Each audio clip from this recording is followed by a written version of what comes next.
Bakit pag magkagalit ang tao, hindi mag-iimikan at sobra niyo na kinaiinisan ang isa't isa?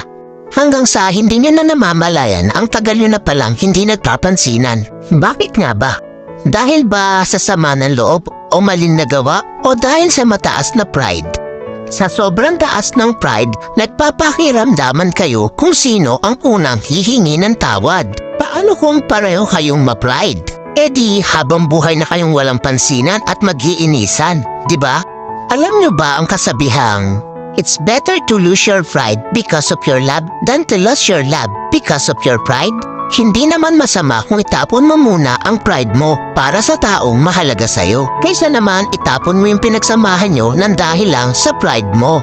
Wala namang masama o mawawala kung ikaw ang unang lalapit o iimik. Ika nga ang nagmamataas ang siyang ibinababa at ang nagpapakumbaba ang siyang itinataas.